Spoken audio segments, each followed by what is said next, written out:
Real 6 sort en 2025. C'est ce que les développeurs nous ont annoncé cette année. Mais qu'en a-t-il vraiment? Après tout, ils nous avaient annoncé la même chose l'année dernière. L'année d'encore avant, l'année d'encore. Ouais.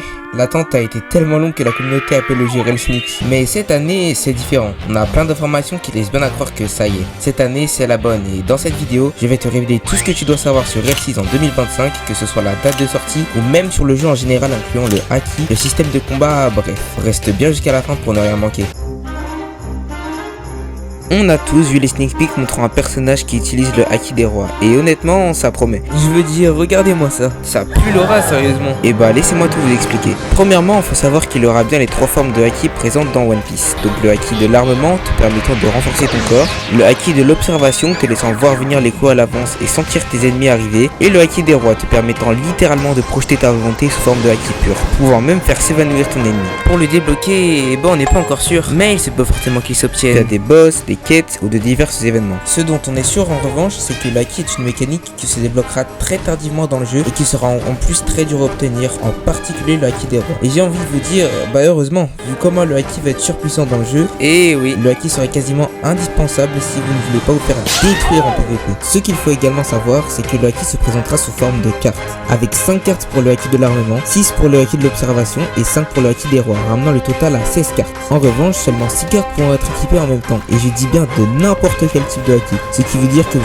pouvez très bien faire 2 cartes de chaque catégorie par exemple, 5 cartes pour le haki de l'armement et une carte pour le haki des rois. Le choix est totalement libre, mais on ne sait malheureusement pas encore si pour drop des cartes ce sera random ou si on pourra choisir. Il y aura également un arbre de statistiques, un peu comme dans Bloxfree mais pour le haki, où par exemple tu pourras choisir de répartir tous tes points équitablement ou de faire le gros bourrin et de maxer ton haki de l'armement. Logiquement, tu voudras plutôt des cartes de haki dans lesquelles tu auras mis plus de points. Bah ouais, tu vas pas mettre tous tes points dans le haki de l'observation pour avoir 4 cartes de l'armement et 2 cartes pour le haki des rois. Bon, je vais pas vous expliquer en détail ce que chaque carte fait car je pense qu'on vous l'a assez rabâché, mais je peux vous filer les meilleurs compos de haki selon ce que vous voulez. Si vous voulez plus un but bourrin, je vous conseille 3 cartes du haki de l'armement, 2 cartes pour le haki des rois et une carte pour le haki d'observation. Si vous voulez optimiser votre mouvement et miser plutôt sur les évasives et sur la rapidité, je vous conseillerais plus 4 cartes pour le haki de l'observation, une carte pour le haki des rois et une carte pour le haki de l'armement. Maintenant, si vous voulez un build plus polyvalent, bah là, y a pas photo, hein. C'est 2 cartes de chaque les gars. Pour un bon build PVP, il vous faudra, comme je vous l'ai dit plus tôt, forcément utiliser le haki. Maintenant, à vous de choisir si vous voulez utiliser une arme comme une épée ou un pistolet ou plutôt un fusil démon. Mais dans chaque cas, faut compléter ça avec du haki. Bon, après pour les demandeurs de garde, vous pouvez y aller full haki, hein, on vous voit. Au niveau des cartes plus fortes que d'autres sur le papier, je dis bien. Pour le haki de l'armement, on a Brio Otart et Sir Lancelot. Pour l'observation, New Deaton et Oppenheimer. Et pour le haki des rois, c'est Julius Caesar et surtout Godzilla qui pour le coup a l'air vraiment cheaté, car cette carte, en plus de stun ton ennemi, elle va désactiver tous les modes actifs. Ça veut dire que par exemple si tu combats un Zoan, tu peux complètement annuler sa transformation. Et cerise sur le gâteau, ça met la plupart des trucs des ennemis en cooldown global. Donc voilà, ça a l'air vraiment cheaté cette carte. Bref, c'est un peu tout ce qu'on sait sur le haki actuellement. Maintenant pour le PVP en général, déjà il y aura les basiques, c'est-à-dire les M1, les dash, un système d'évasif, des combos et surtout un système de posture. En gros c'est comme un bloc. Si tu prends trop de coups, tu pourras te faire guard break. Et si tu te fais guard break, tu te prends un giga stun et ton ennemi pourra t'enchaîner comme jamais. Mais il y a des cartes dans le haki de l'armement qui renforcent ta posture. Il y aura également un système de parcours où tu pourras escalader, courir sur les murs, etc.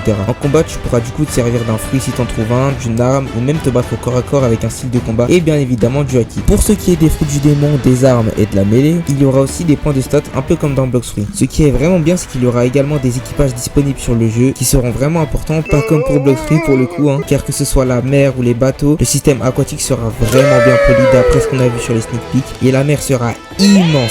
Ça c'est un très grand avantage d'immersion. Tu seras vraiment sur ton bateau avec tout ton équipage. Il y aura même du PVP en mer car les bateaux auront des canons, ce qui en fait vraiment un jeu très réaliste. En parlant de taille de la mer, dans Real 6, il y aura différentes races que tu pourras avoir, il me semble, assez tôt dans le jeu. Et je crois même que ça sera pas comme dans les autres jeux où tu rolls pour avoir la race que tu veux au hasard. Tu pourras la choisir, c'est vraiment pas pay to win comme dans Bloxfree, tu dois dépenser la 2000 Robux pour avoir la race que tu veux. Du coup, il y aura au total 5 races disponibles à la sortie du jeu. En premier, il y a Humain qui ne donnera aucun avantage particulier, Mink qui te donnera des avantages de mobilité, Skypion qui te permettra sûrement de sauter plus haut, voire même de voler, gelée, ça on n'est pas encore sûr par contre, et Fishman qui pour le coup sera vraiment utile en te donnant des avantages aquatiques et te permettant de respirer sous l'eau et de nager plus vite. Cette race sera vraiment très pratique vu comment la map elle est vaste et l'étendue d'eau qui sépare les îles pour les combats en mer, ce sera vraiment super fort. Et surtout pour la progression aquatique, car oui les gars, il y aura des îles aquatiques et même très sûrement des trésors au fond de l'océan où là où les autres races devront y aller en sous-marin, si toi t'as Fishman, tu pourras directement y aller à la nage, donc cette race sera vraiment forte. Et la dernière race, ce sera Cyborg, mais on a malheureusement quasi aucune info dessus. Maintenant qu'on a tout vu, on peut passer à ce que vous attendez tous, je pense, probablement même la raison pour laquelle vous avez cliqué sur cette vidéo, la date de sortie de Relsiz. Je vais pas vous faire attendre, le jeu va forcément sortir cette année. Les développeurs l'ont explicitement dit dans un tweet, et on peut même prévoir plausiblement le mois de sortie du jeu, car ce qu'il faut savoir les gars, c'est que le jeu est actuellement en phase de test, c'est-à-dire que le jeu est techniquement déjà fini, mais il s'assure que tout fonctionne bien, donc c'est pour ça que ça prend du temps, car il passe tout en revue, que ce soit le système de PvP, le monde aquatique, le haki, les équipages, bref tout.